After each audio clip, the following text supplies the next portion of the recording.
Welcome to Clixed Off, brought to you by Lucky Dice Cafe out of Huntsville, Alabama.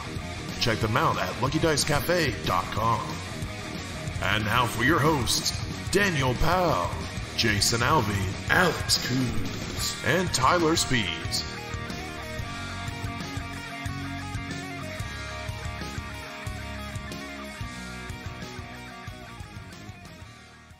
Hey everybody, welcome to Clixed Off today. This is your host Daniel Powell speaking. Just want to let everybody know that Clixed Off is brought to you by TrollandToad.com, world's largest HeroClix retailer. Find HeroClix new and old on TrollandToad.com and use coupon code CLIXEDOFF for 5% off your HeroClix order. Merchant and pre-order items do not apply. If you like what you're hearing today on Clixed Off, check us out, patreon.com/ClixedOff. $1 and above gets entered into our monthly giveaways. $5 and above gets also entered into our Discord channel for our patrons for HeroClix strategy and tactics discussion. Joining me today is Jason playing the apocalypses at Worlds. Yes, Alvy? I don't know yet. Maybe. Come on, we got to get you talked into it. It's them or nothing.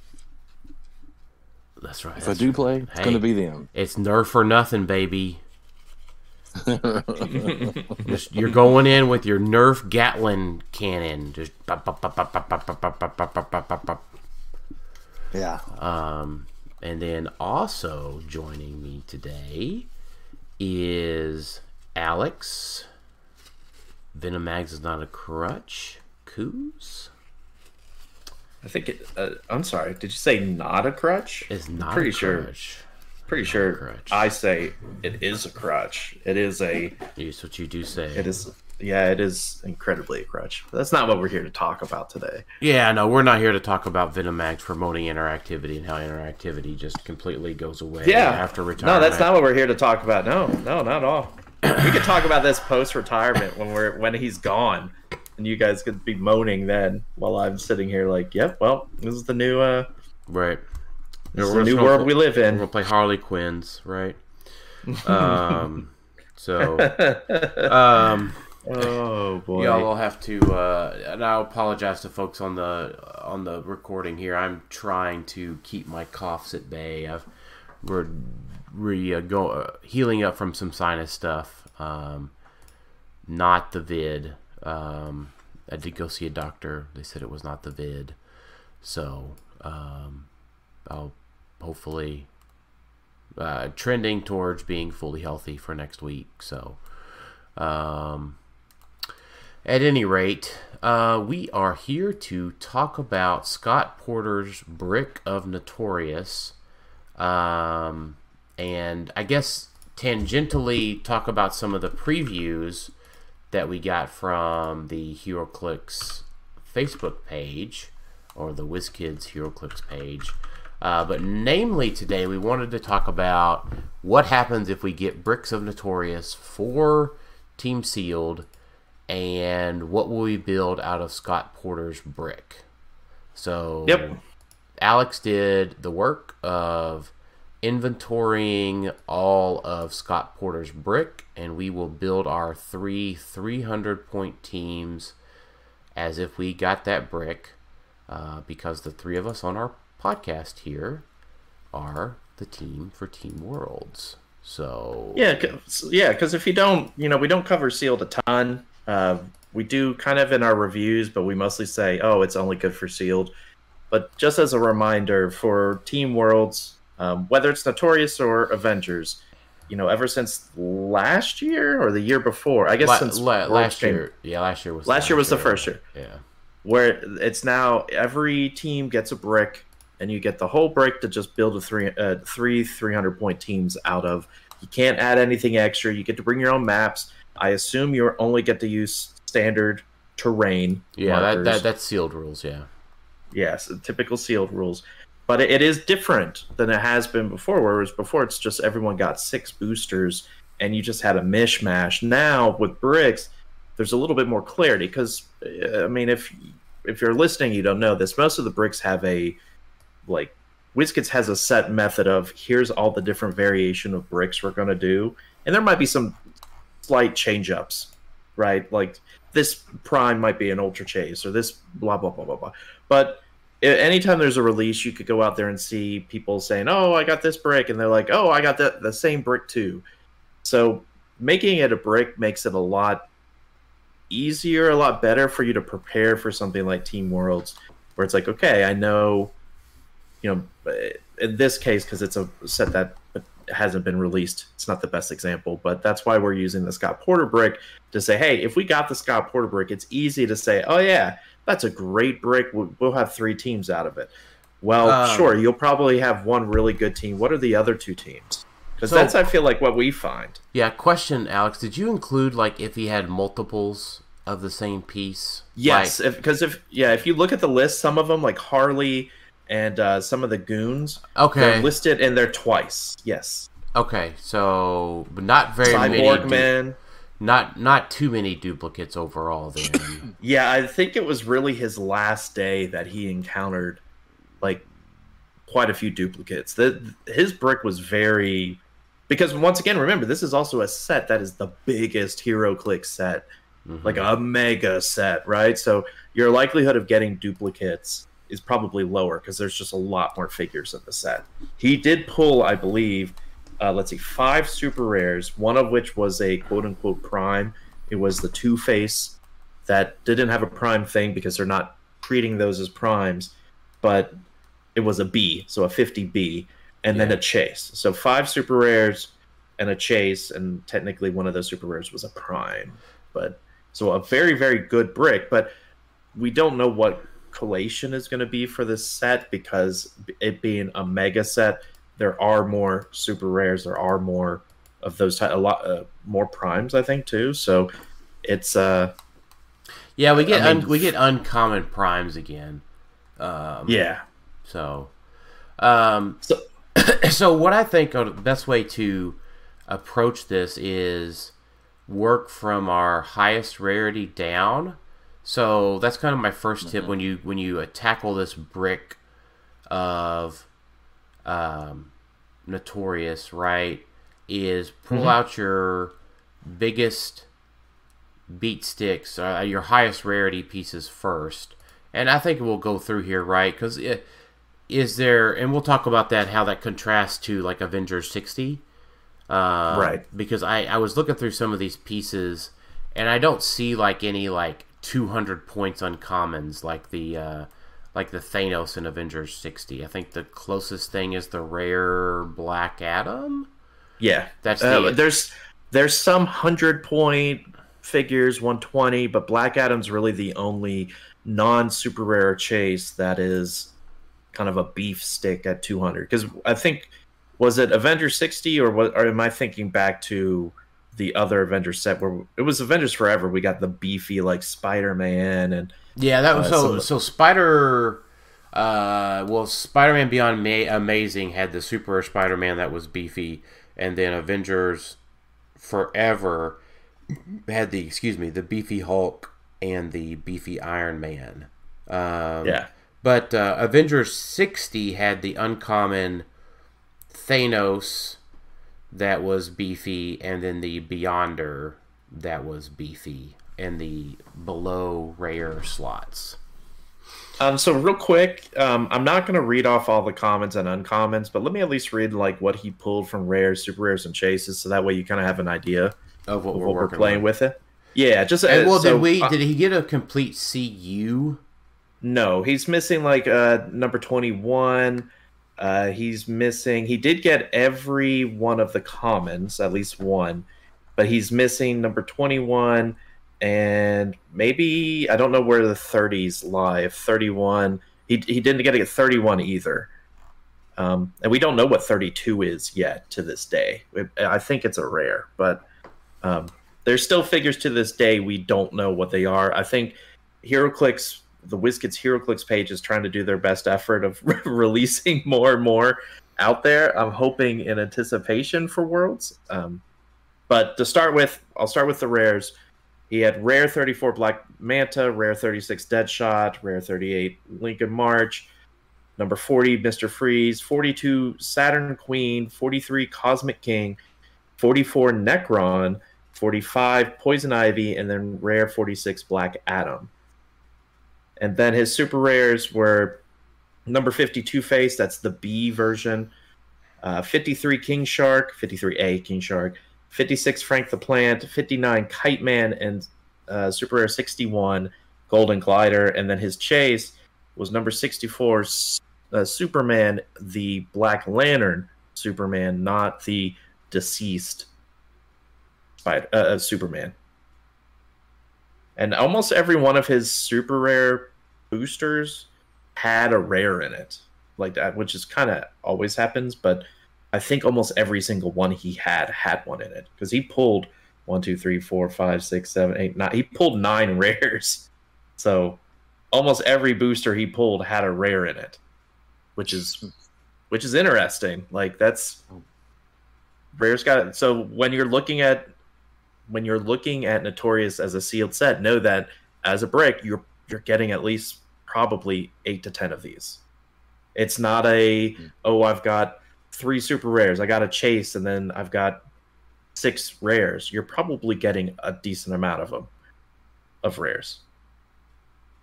My tip is to bring a coin to flip. In case you need it. Oh, yeah, for the Two-Face. Yep. I thought you were getting ready to say something snarky, Jason, like, flip for whoever gets, like, the chase from the brick or something, right? And I'm like, well, we've got dice for that. And you were like, oh, no, bring a coin. So, you said we should start with the highest rarity. I think that bases it off of, like, it isn't necessarily just a rarity. It's one where you open and you're like, oh, yeah, awesome. Yeah. We pulled what we wanted to pull. And obviously, in this case, it's the chases. But... yeah, so, like, I mean, it's the obvious, I think you just talk about, like, obvious synergy is obvious, right? Like, and maybe it's not so obvious, that's why we're talking about it. But, like, he pulled rare Necron with another Black Lantern. 2 Black Lanterns. 2.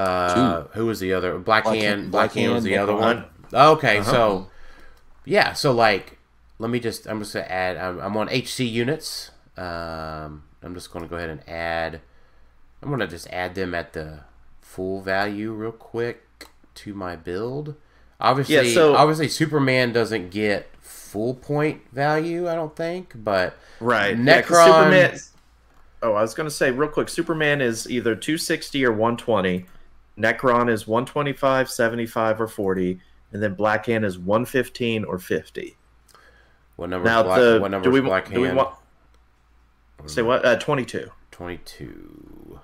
The key thing with the Black Lanterns comes from Necron. So let's at least talk about the mechanic, and then we'll talk about how we want the points to go. So yeah. He has a trait. Necron does rise, free, generate a grave-hindering terrain marker within range and line of fire. This is the biggest part of it. Friendly characters with the Black Lantern Corps keyword occupying or adjacent to any friendly grave terrain markers may heal past their starting lines if healed by a character with the Black Lantern Corps keyword. So, but Necron, how are we heal? We're not healing them in sealed, right? There's no support, right? Not with Black Lantern, no. But it's their own abilities, like the I guess there maybe the and devour trait on Necron. Yeah. When an opposing character is KO'd after resolutions, kill a friendly character with the Black Lantern Corps keyword 2 clicks. Thank you, Jason. Mm-hmm. So they would have to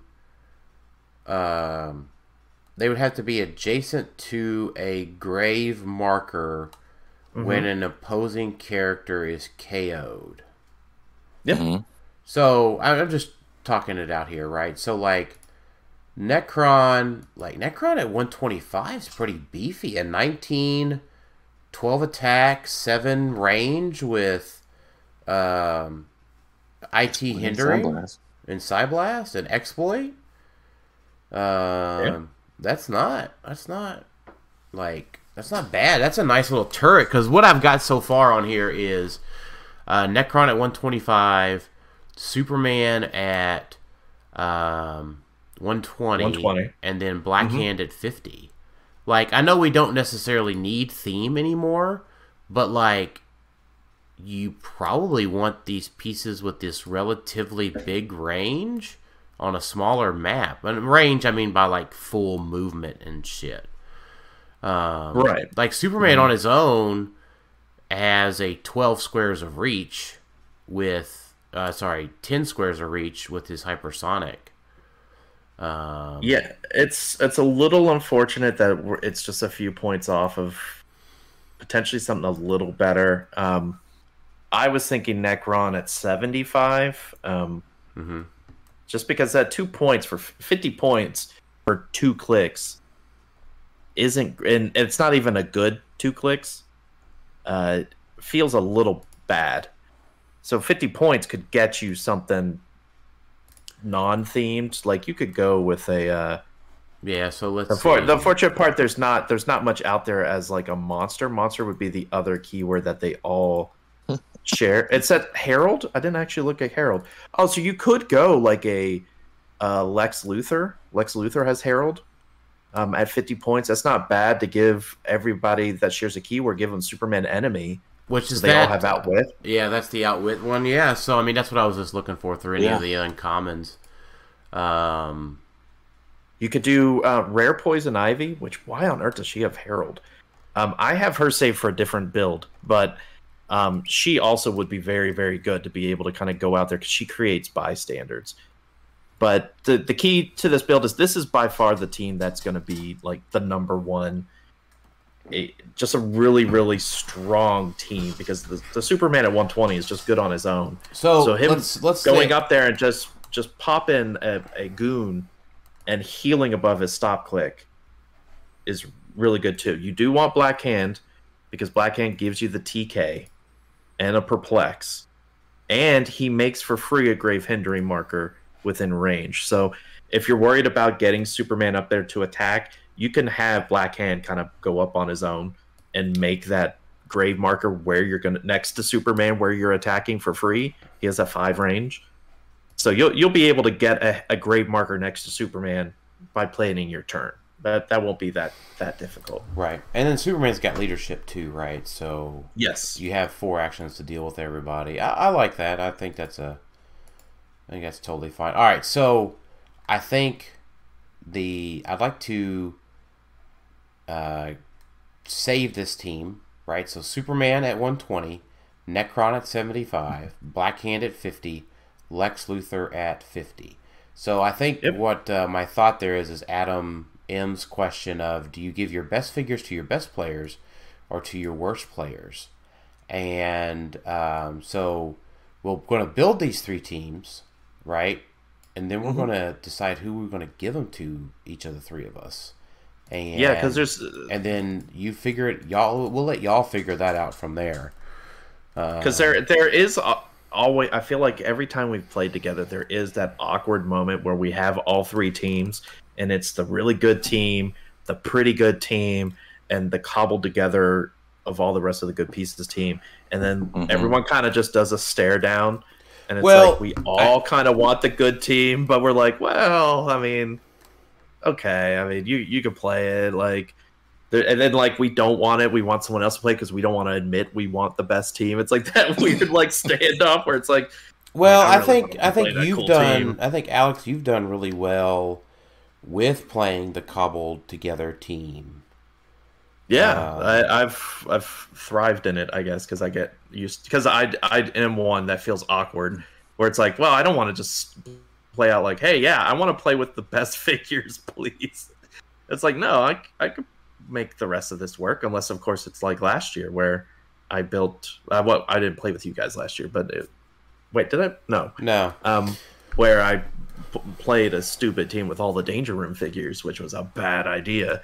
But yeah, it's a Mexican standoff type thing where everyone's just kind of eyeing each other like, okay, who's gonna play what? But let's talk about what the other 2 teams are, because I've got some ideas. Yeah, because obviously that's the most powerful team. So I'm just looking through here. Actually, I don't know. I haven't looked at all the other pieces that much yet. So let's see, like Black Adam can probably be built around as a team. Yeah, he's 200 points. He is hypersonic. He's got cosmic energy, so you don't have to worry about him getting outwitted. He does not have stop clicks. It looks like he does. Those are not stop clicks.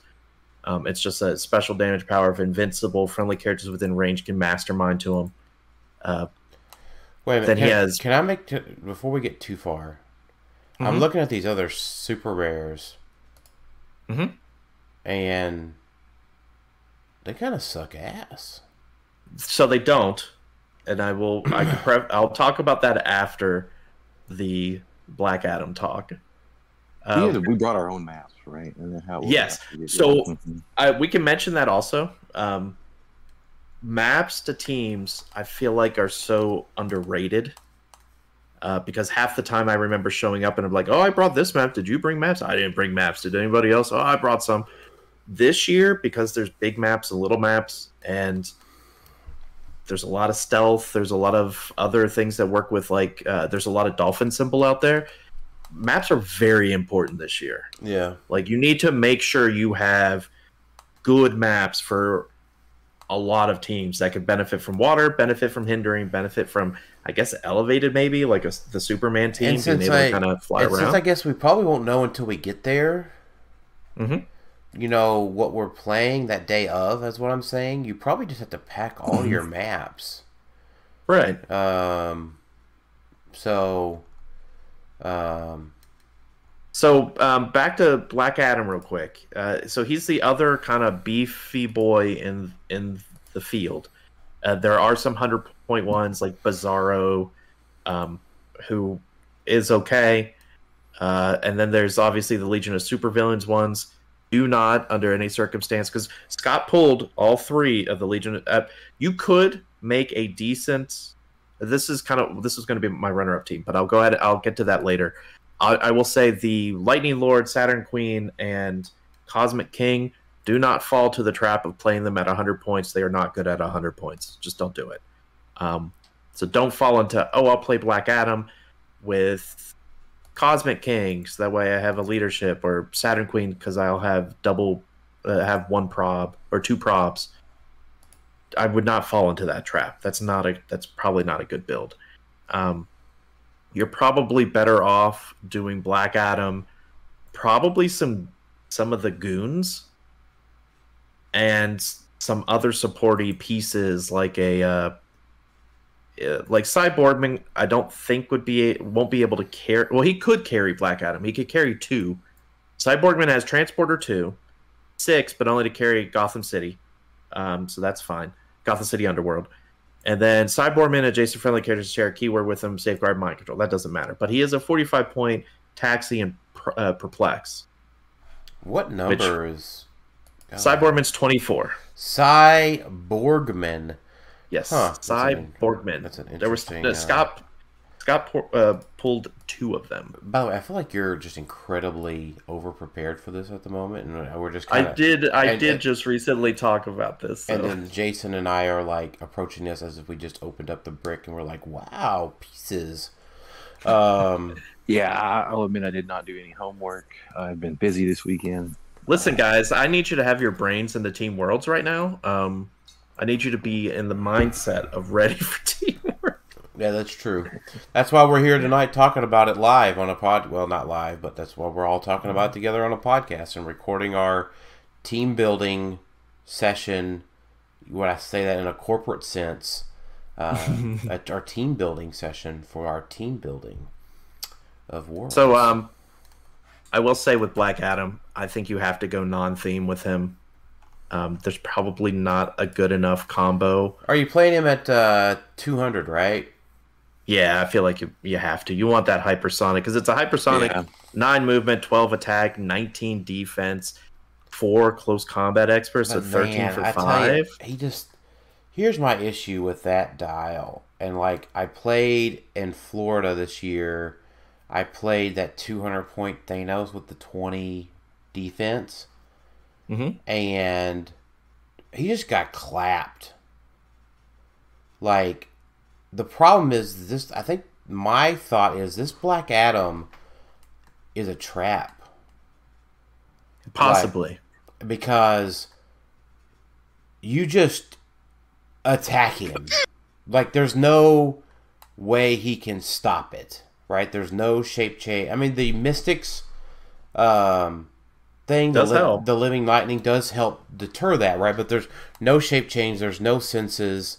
You know, Psyblast is a fairly decently readily available power. He does start with Invincible, though.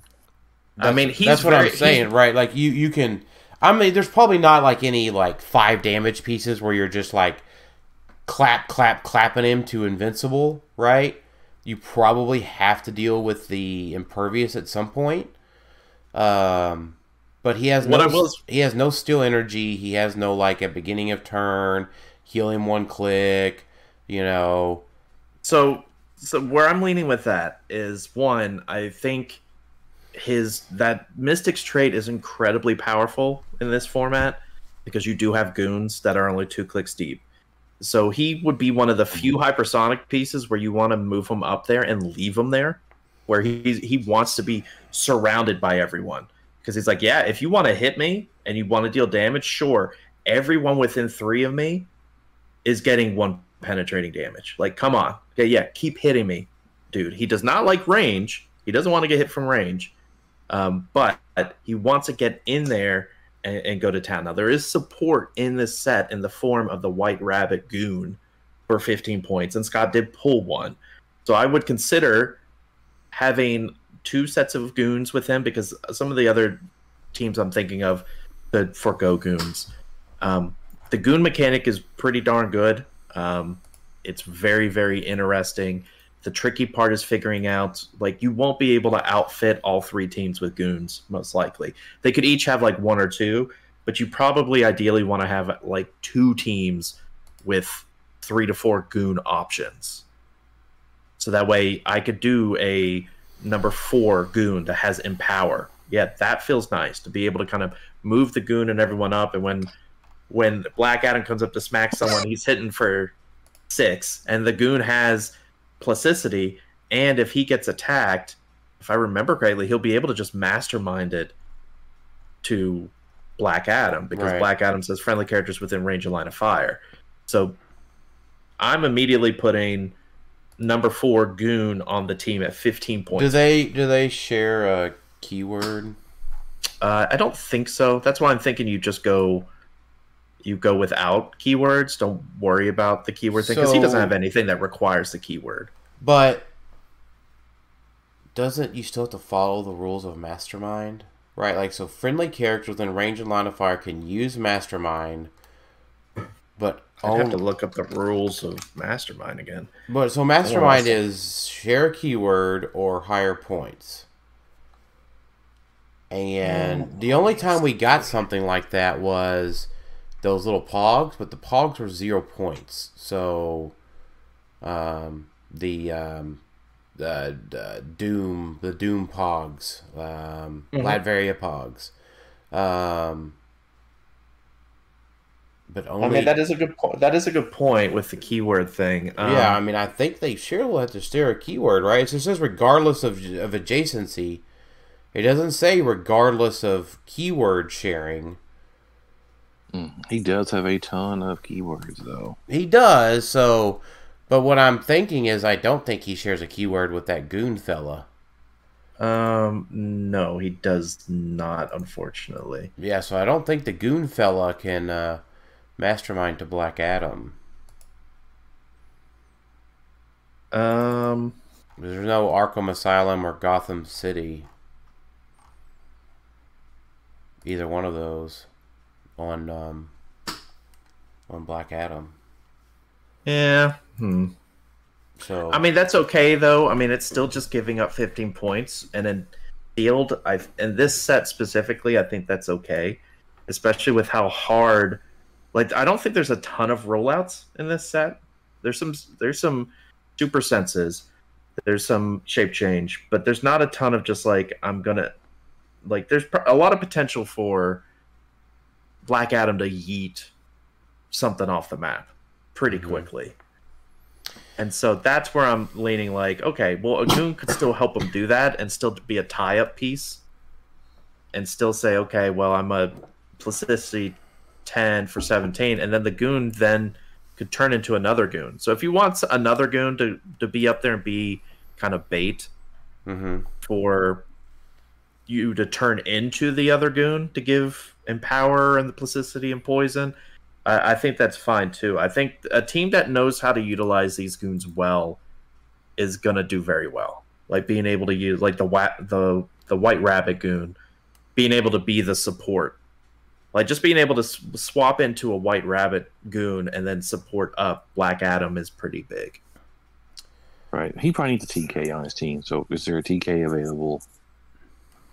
Yeah, that's a good question. I meant to look up more about all the TKs, because obviously there's Black Hand. He's already been allocated to a different team. Right. Yeah, I'm just looking through all the pieces real quick. And yeah, Scott did not pull Polka Dot Man. Polka Dot Man you could play at 40 and maybe get on that click 9 if you roll a 6. Or no, it's a starting click, so you get to choose 1, 5, or 9 with Polka Dot Man, I believe. Because you choose a starting line, they're all green. It's like a flash type scenario. But then it's a trade free roll d6, and you could turn to one of those other click numbers. So Polka Dot Man would be one, but that is weird. There's no TK in the common or uncommon slots at all. Yep. So you'd have to get Polka Dot Man, which Scott did not. Yeah, so I mean, that's not good. I don't know. I don't think I couldn't advise y'all. I couldn't advise y'all, like, if we were building teams, I couldn't advise one of y'all to play a Black Adam team unless that was just like we did that as a contingency. Like, we just set Black Adam there. So, like, are y'all familiar with Top Gear UK? No. Okay, so it's for those of you that aren't familiar, right? So I'll just run this down because this is kind of funny, or at least to me. At least is what I'm picturing in my head. So, like, they'll give them a challenge, right? They'll do these grand epic adventures, and they, like, have to buy a car to, like, drive across Africa.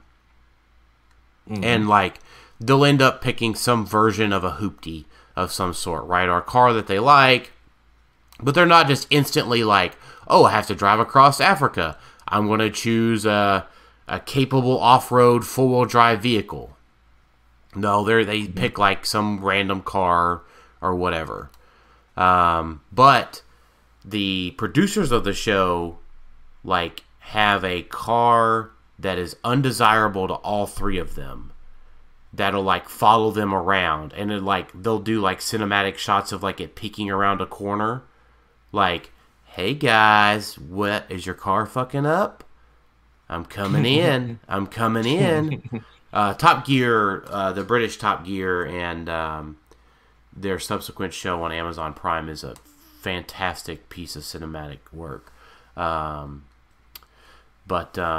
Yeah, I feel like Black Adam is the fourth car that's like, hey, is the rest of your brick pretty shitty? You can play Black Adam. I mean, I don't think you could go wrong, like, playing a Black Adam at 200 points with some support pieces. Like, I think that would be a solid third team. Like you said, I don't think you reach for it. Like, you've built the first team.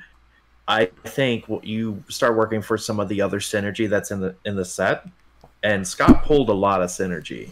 So what you're telling me is that, so what I'm hearing here, Jason, right? So next week, we pretty easily, right? Like, we just give Alex the Black Adam team. No. So you could could go. What? No, why not? So you could go theme with Black Adam. And you could go him down to 100 points, so he's not as scary. And you could go Secret Society of Supervillains, because Scott did also get a Black Manta. He also got a Solomon Grundy. He got some Manta Goons. And so you could go Black Adam at 100, Black Manta at 90, and then Solomon Grundy at he's only 70. Which I know Solomon Grundy doesn't look like much, but he is like 70 for all of that. He heals in water terrain. This is why you would want to bring a water terrain map. And Black Manta boosts his stats a little bit because he does have the dolphin symbol. So like Solomon Grundy trudges along like Solomon Grundy does, and he could be like a decent tertiary attacker of sorts. Right. What is the best water map? That's a good question. You know, man, Perfect Jason, question. that is a great question that we did not plan. We are just that good at coming up with things to squirrel into. I think the best water map at the moment is probably Randy's Marsh. Which is probably not super available to everybody. Well, it is. Yeah, well, it is available. Well, I guess it is available. We need to preface that by we need to also say best water map for small and big. Right. Because So if you're playing that's definitely this, you don't want big. That's definitely the best one for big, and it is on the legal map list. So that was just my first thought when it comes to big. Was it a viable? Was it a prize map? Randy's Marsh was a winnable from Rock Cup. Yeah, so not particularly super out there to have. Well, folks have time to borrow, and I'm going to get this episode up quickly. So, just keep that in mind. I currently don't have one for sale, so this is not like me trying to sell my own stock. What else do we have? What's our second best? Haunted Pier. Fountain of Asgard's really good. But that's a big one. That's a big one, right? Right. Well, so was Randy's Marsh. So if you're looking at a big map that's really cheap, War of the Realms, Fountain of Asgard, it's just a big thing of water going down the middle of it. That would be solid because you can make it to your enemy starting zone staying in water. Your best closed one, like small map, is probably Wakanda. Haunted Pier? Like you can at least get like halfway up the map in water. Wakanda at least does have water on both sides, and then there's water in the middle. Oh man, that's so little of it though, I think. You also get one, like you could do. Can you do 3 water standard terrain, or do they all have to be different? Yeah, you could do water standard terrain. So if you're playing that, make sure you bring all the standard terrain you can. Unless for some reason you can't. As far as I know, you can. Like if I'm playing this, I'm looking at water that's more in the middle of the map. Because I don't want it on one side, because then I'll get thrust on the wrong side. Like they'll choose, like I choose this map, and they're like, "Are you going on the side with no water?" Man, and I'll just be able to shoot you. You really don't. Is there anyone in the set that makes water? You really don't want to be thrust onto the wrong side. Right. So I'm probably going Wakanda if I'm going on a short map, because you could space out a bit and use some of the blocking on one side or fit all of them on the other side. But if you're building a team, I just finished it, you can go 290 with Black Adam at 100, Black Manta at 90, Solomon Grundy at 70, and then Scott did pull 2 Black Manta goons, which is enhancement for whatever it's worth, which would be good for Black Manta. So that'd make him a potentially if he rolls a 6 on his undersea salvage trait, he would be a 12 for 6 potentially. With energy explosion, precision strike, knockback, like Black Manta's not bad by any means, and he's got team player, which I don't know if that'll help to give with Solomon Grundy to take, I don't know, Batman Enemy or Injustice League or something. Same with the Black Manta goons. Like this is actually, I feel like a decent team. This would be a decent third. I like it better. I like it. We have King Shark. I like it better than the 200 one. For sure. We have King Shark. Is there a decent dolphin team here? You could what is King Shark's? That's a good point, Jason. What is it? What is King He's Shark? Also Secret Society of Supervillains. Yeah, someone on my team isn't. Who isn't? He's 115 for a full dial. 115 would be 5 points too many. So you'd have to get rid of one of the goons. So if you got rid of Black Adam, yeah, drop a goon. Man, King Shark. I like the aquatic team as our second team, but we have not even gotten to a second team yet. The first team was so easy. Yeah, Jason, I'm with you. I would ditch Black Yeah. Adam at 100, do King Shark at 115, and do 115 King Shark, 90 Black Manta. Solomon Grundy's just solid enough, I feel like, to play, but you could go like Sinestro. I don't think is good enough. Like, you have 80 points to work with. Like, Starofight's not good enough.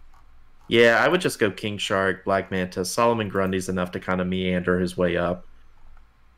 He could get outwitted, but that's the benefit of the dolphin symbol. Oh no, he doesn't. He has safeguard out. He has just safeguard outwit, right? Yep.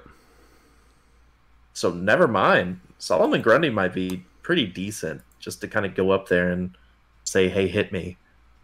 Like, I like that as maybe actually a second team. Like, I mean, hypersonic with flurry. I mean, with 4 damage. Yeah. So yeah, black super strength.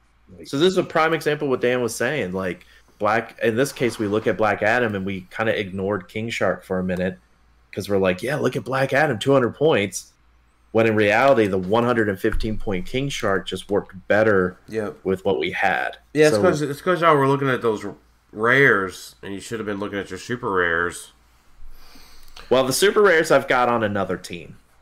So the third team I have is kind of there's too many good pieces that use Gotham City Underworld to just ignore Gotham City Underworld. Like, there's too many good pieces. So in this Glider looks pretty sweet too. That was the first one on my list, is Golden Glider at 60, because it's hypersonic. When she moves through someone, they get -1 attack. When she makes when Golden Glider makes a close attack, she may choose to target all adjacent opposing characters. Blades Claws Fangs, but may use it if targeting multiple characters, and rolls a separate D6 for each hit character.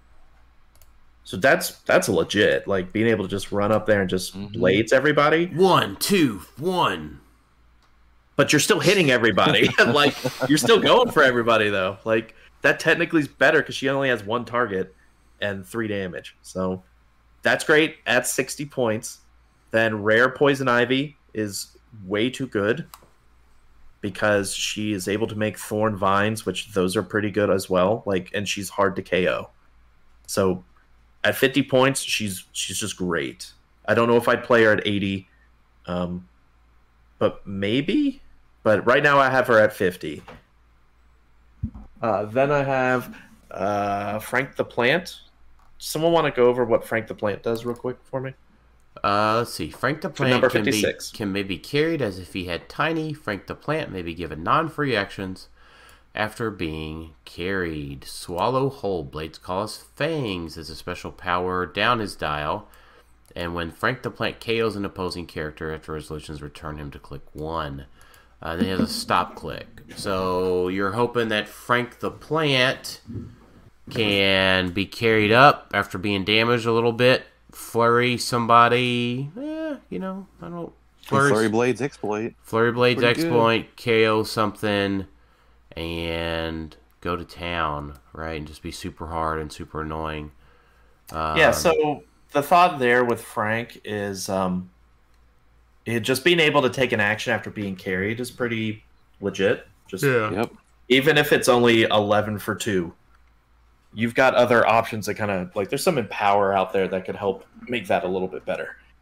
So that's Golden Glider at 60, Poison Ivy at 50, Frank the Plant at 50. I've got the number 28 Harley Quinn at 50 because she has the whole kind of retail thing when you play a Poison Ivy. Same with the Poison Ivy for a Harley, or another character with a Gotham City Underworld. That Harley's got a deep dial for 50 points. 7 clicks for 50 points is just like pretty good. And it's your leadership for the team. Yeah. So I like that because she's most likely, like, if they attack any of your other characters, she can free make an attack targeting that character. So that means that leap climb is fine because you're going to get over there and make an attack for free. Because they're going to have to attack someone on the team, right? So someone is going to have Gotham City Underworld. So she'll be able to make a free attack, which means that whole starting with leap climb isn't that bad when you have that capability. So deep dial, I like it. This is where Cy Borgman comes into play because he can now carry 6 people for Gotham City Underworld, and he has Perplex, so he's kind of a necessity on this. You could just kind of carry everyone up, and then Poison Ivy could lay out a plant, and Frank could do something, and you know, that's kind of like your opening salvo. And then you can rely on Kite Man, who was another super rare. So we're utilizing 3 of the super rares. You use Kite Man because that means Gotham City Underworld keywords within 4 can use Mastermind, but only to target Kite Man. I'm playing them at 40. Regardless of adjacency, when they do, after resolutions, play them adjacent to Kite Man. And then other friendly characters that share a keyword with Kite Man have flight if they are outdoors. But then he also does decent damage with his charge. If you do it in a direct path, modifies attack and damage +1 for every 2 squares. So if you use Psi to get him up to a 6 movement charge, because he would be a 5 initially, but that 1 Perplex will push him up to 6. That means he could potentially get to 12 for 4, right? Yeah. So I don't hate that. He's also kind of your sponge for some of the damage, and to also make sure that Harley goes off. So, like, this would be, you could argue this is a 3rd team, but this would be the 3rd team where I'm excited to play this because there's so much synergy there. And there's no, like, when you face this team, you don't know who you really should go for. You might think, okay, Golden Glider is the big one I need to watch out for, but Poison Ivy does damage, Harley could do damage, Kite Man could do damage, Frank could do damage. Like, there's a lot you can do with this team, and it's 295. So Golden Glider at 60, Poison Ivy 50, Frank the Plane at 50, Harley at 50, Cyborgman at 45, and Kite Man at 40. You could drop Kite Man down to 25, and that leaves you open for a goon if you want, and that way you have some goon flexibility. That's perfectly okay as well. Because obviously Gotham City Underworld works with that as well. So, all right. So, sum up that 3rd team one more time. Sure. Top to bottom, just the pieces and the points. So we got Super Rare Golden Glider, 61, 60 points. I won't say 61. It's just not 60 points Golden Glider. Rare Poison Ivy at 50. Super Rare Frank the Plane at 50. Harley Quinn the Uncommon at 50. Cyborgman the Uncommon at 45. And then I have Kite Man the Super Rare at 40 points. So that puts me at 295. Mm-hmm. But you could, once again, drop Kite Man down if you really want a goon, which I would consider, because Scott pulled, I think, every single goon. So you could throw a 15-point goon out there to give your Golden Glider maybe some more attack, to have a support out there. Those goons offer a lot of flexibility for the 15 points. Mm-hmm. Because, I mean, people might ignore them, so that's why you pick one that's giving your team obvious benefits, and then take a chance, roll some dice, see if you get a 50% chance of making another goon. Pretty good. So, all right, now team assignments. Yeah, who wants the big beef team? Like, I kind of want to play the shark. Good. Yeah, good. I'm glad you want to play the shark because I want to play Superman. Yeah, I would gladly play the Gotham City Underworld. We didn't even have to see. Look, we didn't even have to like. Black Adam just stared around like the 4th little car. We didn't even need to use him. Yeah, we didn't even use Guardian Thunderer. Well, you could, in if you chose a goon, right? I forgot that those were actually goons. So you could on Guardian City Underworld. By the way, Guardian Thunderer is the best common that we've gotten since Spider-Man Venom Absolute Carnage, by the way. Is it? Yeah. He can also go. He's also a herald, which you could think about him with the black. The herald. If you're going herald with the Black Lanterns. Yeah. He's also a herald. Yeah, because with the Black Lantern team, once again, we put that Lex Luthor on at 50, but there are quite a few heralds. Well, there's some heralds on the team, so like you could reasonably play. Nah, Lex Luthor was the best pick. Now that I'm looking at it, not really a way to put Guardian Thunder on there. Probably the only honor I have a couple honorable mentions I would put out there for this. At least one I would. One. We'll go with one. If you really, I mentioned this before, the Legion of Supervillains, the kind of trap pieces in this set, which is the Saturn Queen, Cosmic King, and Lightning Lord. They aren't very good, but they're okay. You could reasonably play a Legion of Supervillains team. You could with what Scott pulled also. There's 5 figures, and you can essentially play all 5 figures. You have the common Superman, who deals penetrating damage to characters that have the team ability chosen for JLA. You have the Batman, who's common number 3, which when he attacks, the characters chosen for JLA can't use Shape Change or Super Senses, so he's pretty decent at 40. You've got Lightning Lord, who's pretty okay at 70. Like, it's okay at 70. I would play Saturn Queen at 70. And Cosmic King is probably the better one you want at 70. Like, it's an okay team. But technically, you could play low point Superman, low point Batman for 90 points, and then play all 3 Lightning Lord, Saturn Queen, and Cosmic King at 70 points each. And that's 300 on the dot. And that's okay. Like, you would have all your support powers except TK. Because Cosmic King would give you Outwit, Saturn Queen gives you Prob, Lightning Lord gives you Perplex. And Cosmic King gives you Barrier. Like, there's a lot to like with it. It's not great. Like, it's not like, bam. Like, the other 3 teams we built, I feel like, are better. But if you just really like those pieces, or you want something to... If you don't get this brick and you get those 5 pieces, like, you're probably getting... Like, in a brick, you're probably getting most of those pieces. Maybe not one of the Saturn Queen or Cosmic Kings. It's not bad to look at. Like, it's not necessarily a terrible team that's going to just fail. Yeah, it's a solid team. It has leadership also with Cosmic King, and all of the ones can copy JLA or just Batman Ally, because they all have team ability, a team player.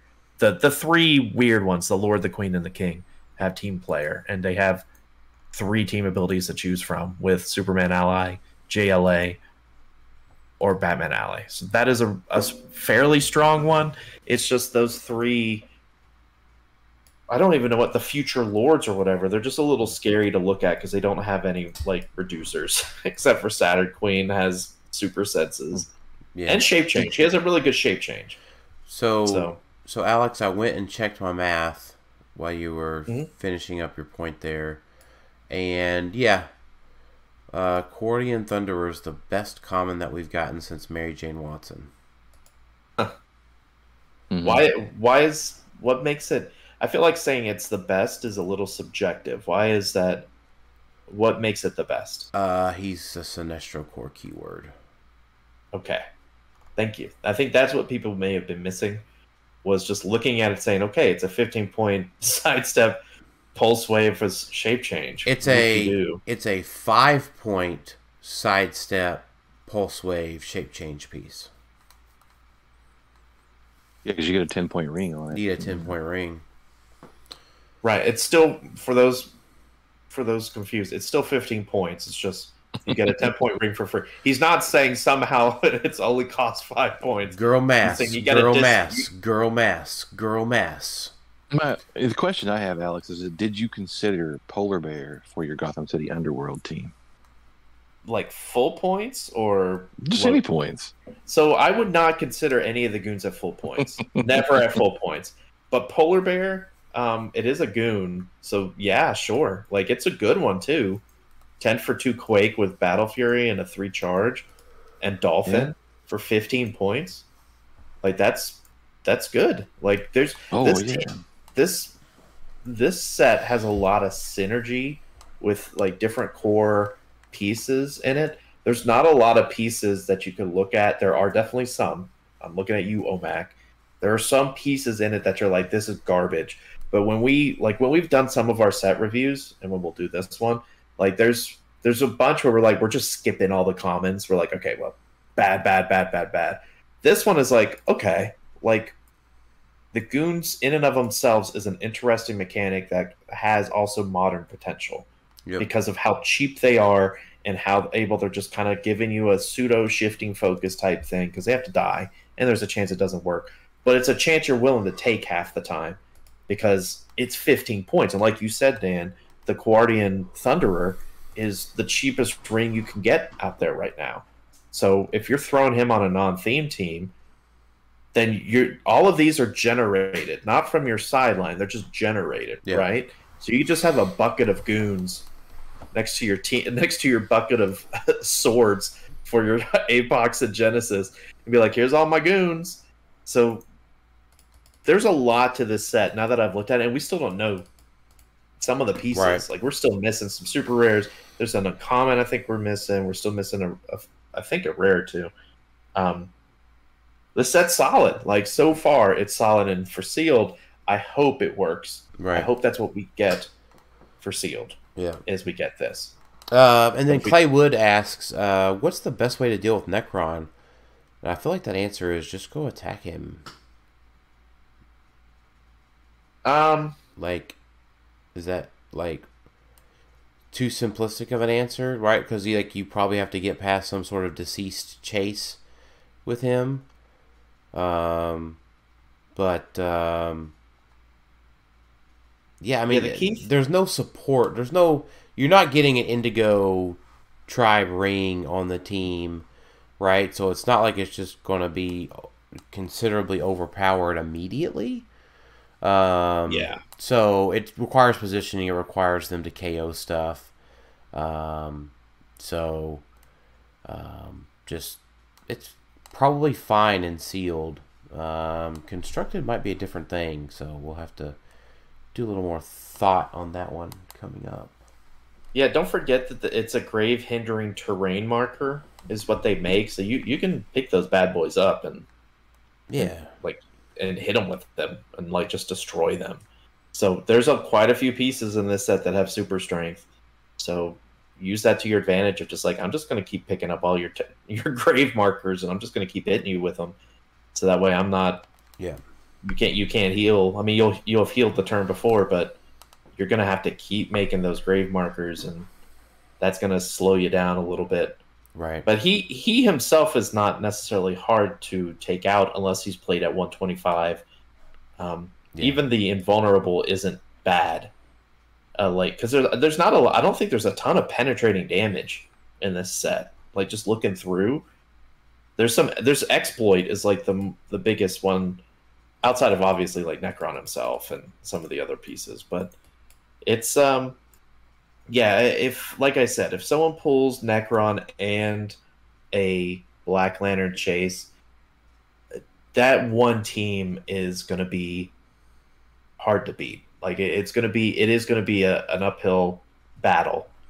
So you want to make sure not that you can guess if they're going to be the A, B, and C on a team, but like, you would just have to hope that your team full of goons is not the one going against the Black Lantern Corps, because they're going to be healing a lot with if they're going against some 50-point goons and they're KOing, and next thing you know, you got a 260-point Superman in your face. Yeah. All right. So Justin, we read Robinson. We answered your questions quite a bit. So we do need to briefly talk about, well, what if it isn't Notorious? Yeah. So I'm just going through the questions real quick as it relates to Notorious. Gotcha. William Holland, are there any do not play figures in this set? I think Alex covered that with his Cosmic King and then the other lady, and then don't play. And it's not exactly do not play them. I'm going to say do not play them. Do not play Black Adam. Try harder to build from your brick. If I were to real quick, just touching a couple pieces that you want to avoid as well. The non-prime OMAC, that it doesn't make sense because 25 points, you start him on click 6, which is a 1-click. So he just starts with 1 click. and can just die easily. Doesn't make sense. Gentleman Ghost isn't very good. He's better in Modern because he deals with like adjacent opposing characters can't use attack powers or effects of equipment. Like that's just better in Sealed. Sorry, better in Modern because of the equipment part. The attack powers things is fine, but bleh. There's most of the other pieces though in this set are generally fine. Two-Face is probably one you'd really want to consider if you've only got one half of him, because that's really kind of a make it or break it of how much you want to gamble. Because Scott did pull one of them. Where do you want to just keep rolling the 50-50 and just say I make an attack instead of rolling 2d6? I want to see if it's a crit hit or a crit miss. Like that could be fun if you want that to be the, like how you play. Like that could be real fun, right? But it could also be a real bad day. So it's just something to consider. As long as you packed your coin, you'll be fine. All right, so McConnell, what strategy do you use for assigning A, B, and C players? There is not any strategy for that at all. It's one where everyone thinks there's a strategy, right. And so people change it up, but then you realize you're playing against a team who also changed it up. Because it's not really about the player; it's about the team they're playing. So like, if you're sitting there thinking, "Oh, all the Black Lanterns are going to be the A," well, guess what? All the teams that are building with Black Lantern are thinking, "Well, I'm going to be the B," and it's just a mess. It's not anything you could predict. B for Black Lantern. Exactly. Whoa. Now they're all going to be in C. No, now they're all going to be back in A. Oh, wait, they're back to B. That's all you run into when you try to figure out a strategy for all of that. Yeah, usually the person you don't want to face is the team you don't want to face is the one you're going to end up facing. So, yeah, exactly. All right, so Kyle Bouchon asked about what if Notirous is not going to be the set. So the only other thing, and Anthony Barnstable said, can you also give a V60 sealed advice just in case? Well, yes, we can. So Kyle, if it's not a V60 or Notirous, what if they just give us War of the Realms? Oh man!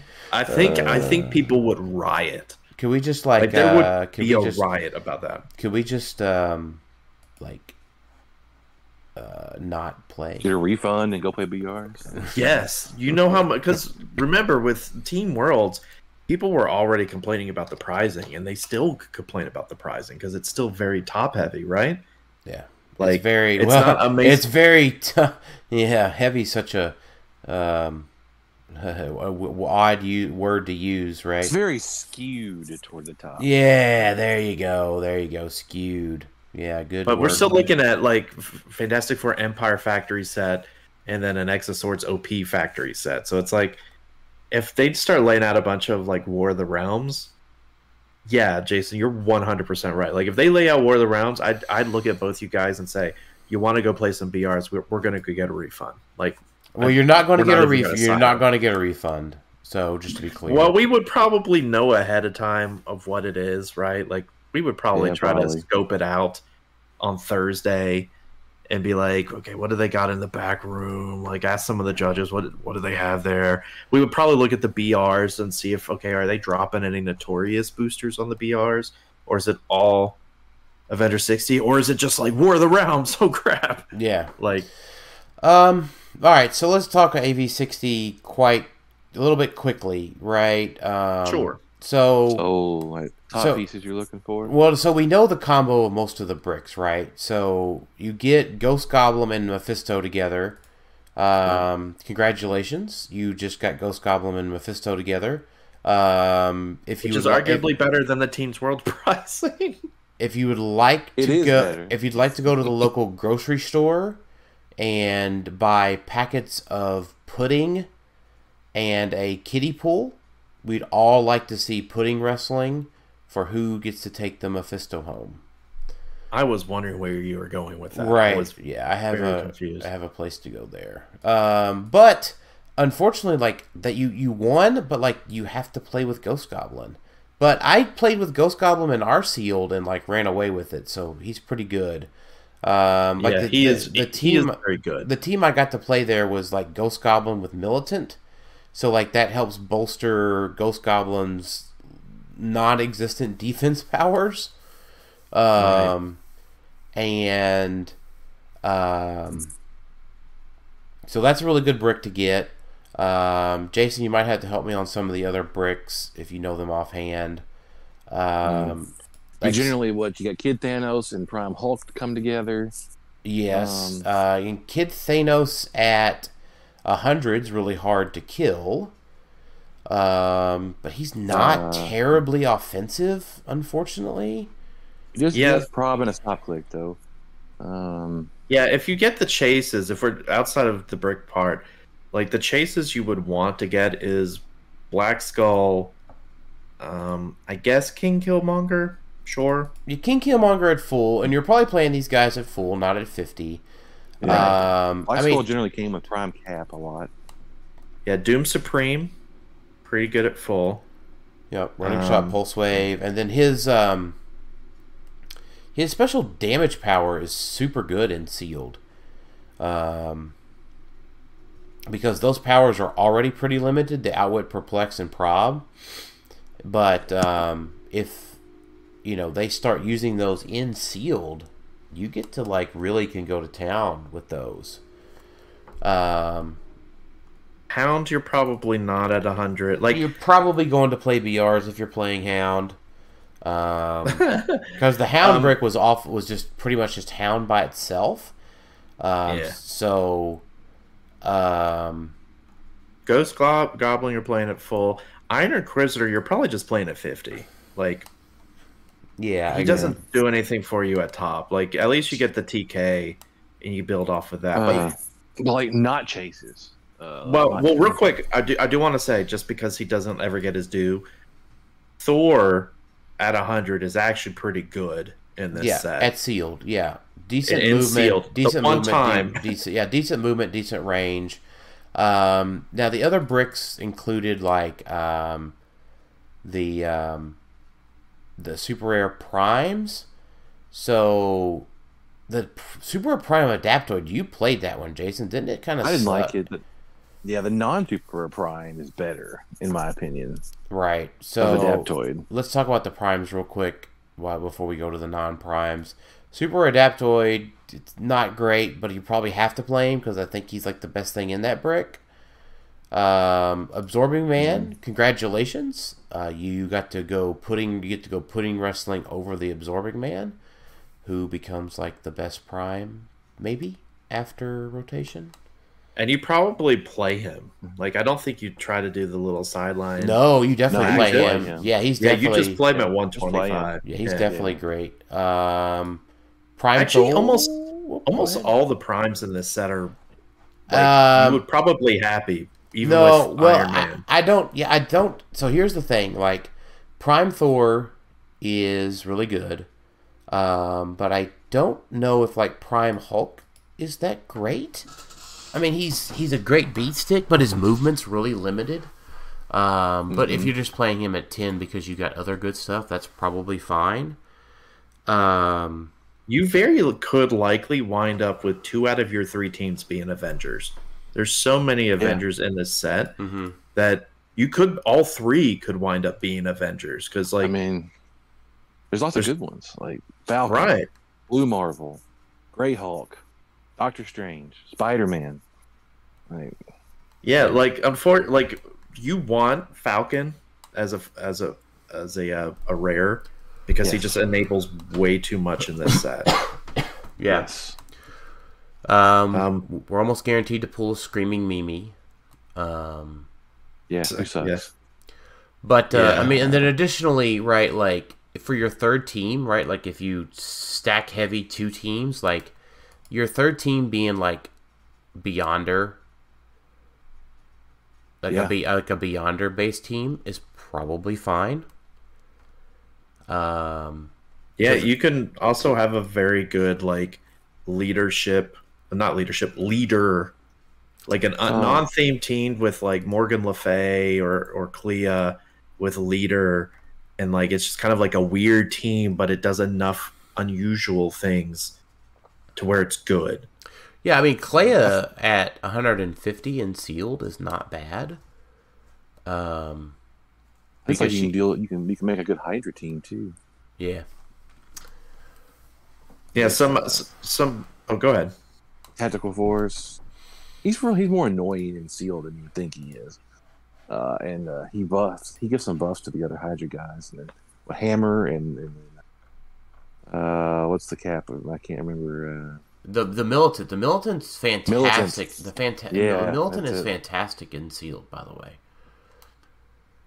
And Bowman actually isn't bad either when paired with all these guys. Yeah.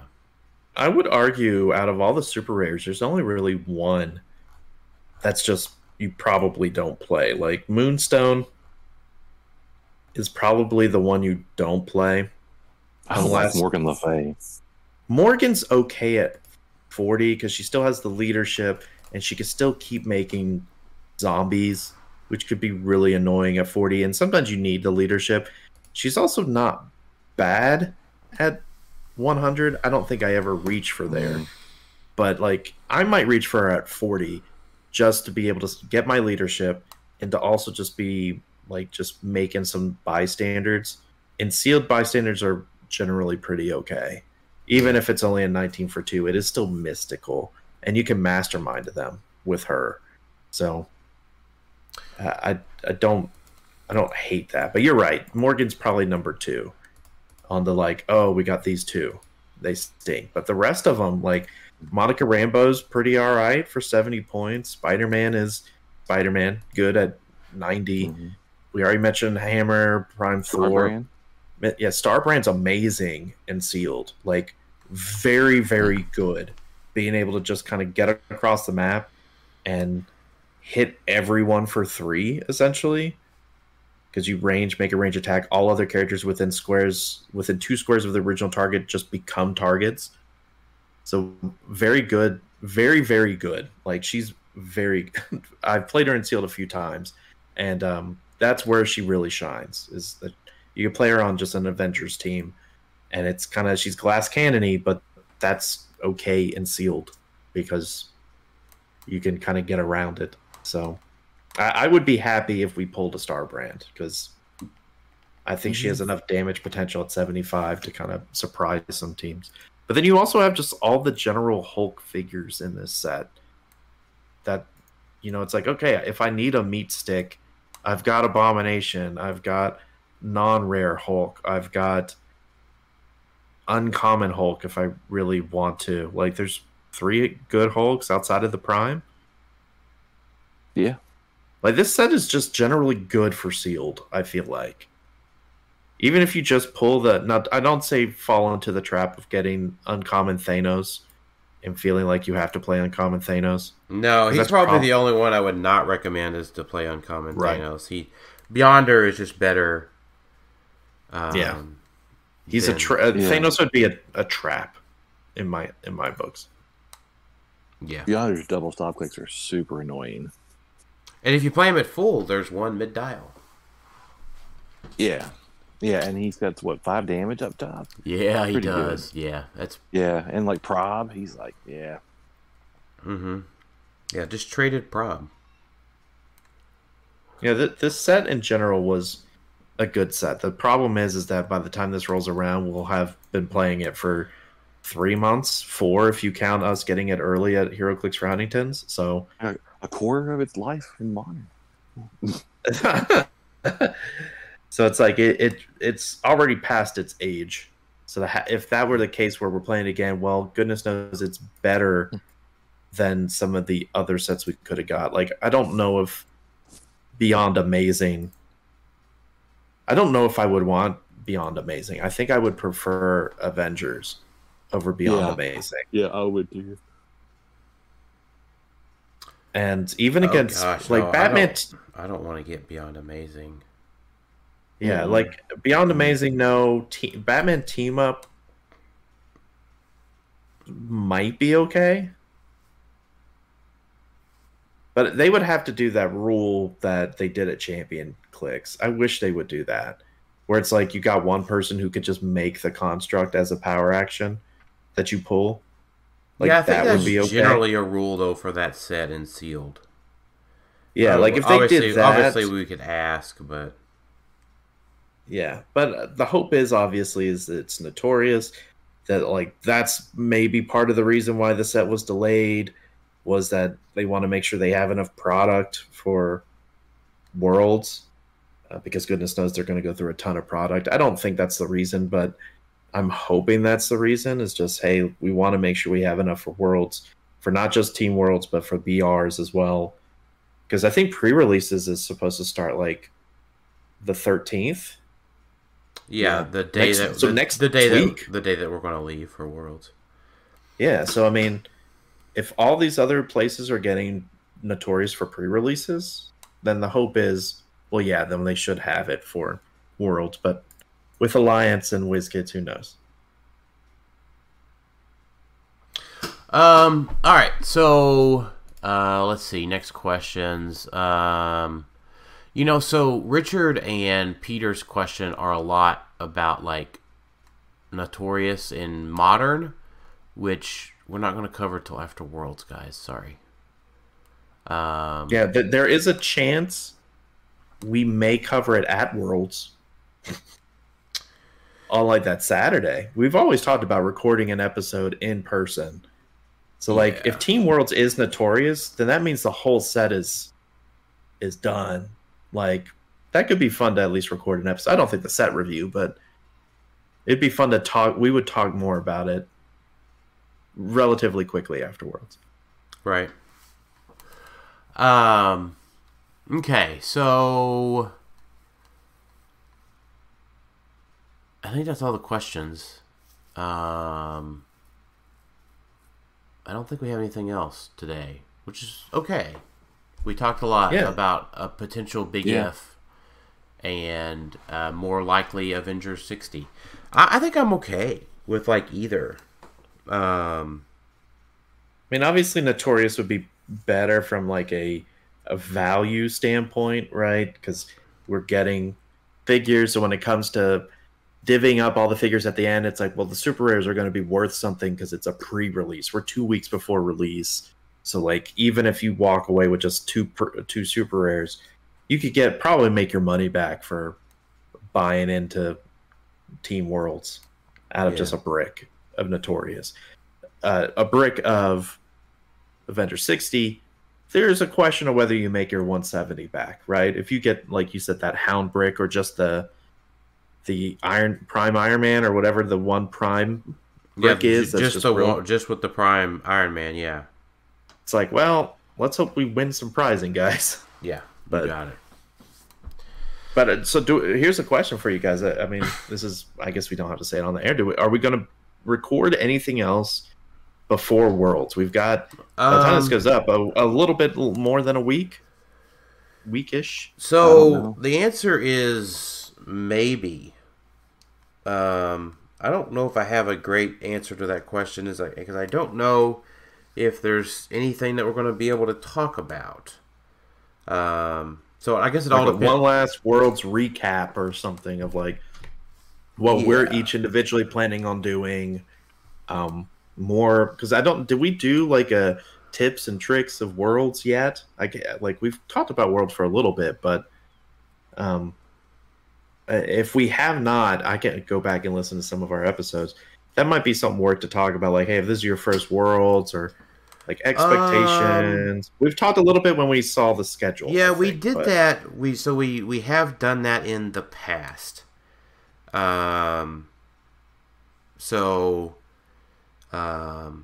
We could probably do another episode on just going over that one more time. As we get a little closer, it might be good as just a reminder for anybody that's coming down the world. Talk about all of our individual. I think talking about our individual plans would be good too, and just kind of, because there is, obviously there's the Dial H stuff that was announced as well on Wednesday, I believe. Mm-hmm.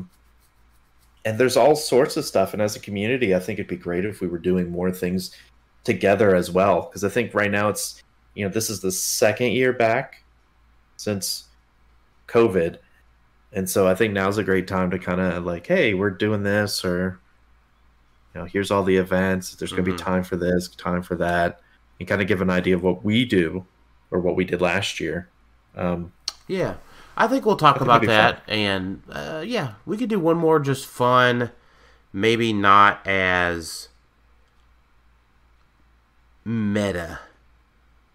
Does that make sense? Like, talk about, make sure to focus on the fun side of Worlds and what we intend on doing the fun side of Worlds this next week. Let's aim for that. Yeah, because I think today's talking about Team Worlds is like, Team Worlds is always fun. In my books, it's always fun. But it's fun but competitive. Like, it's fun with potentially good rewards at the end of it, right? That's the kind of best. That's the HeroClix I like most, is where it's like, I know I'm going to have fun, and if I have a lot of fun, I could potentially win something. So yeah. All right. Well, let's wrap it up then for tonight. Final thoughts, Jason.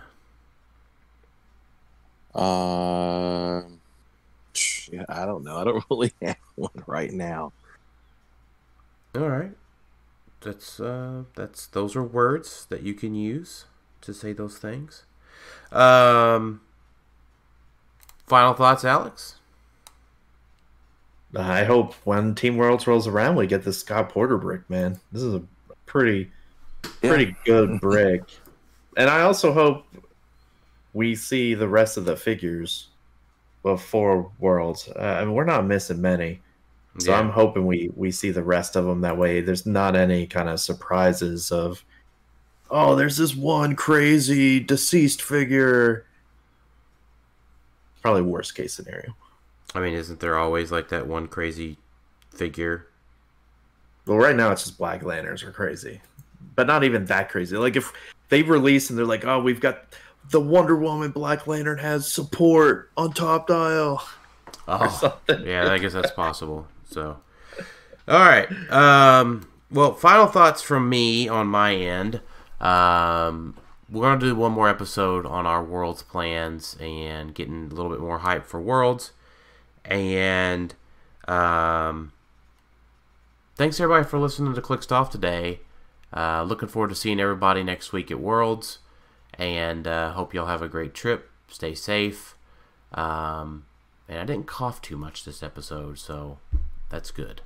Thanks, everybody, for listening again, and we'll talk to y'all next time. Later. See ya. Bye.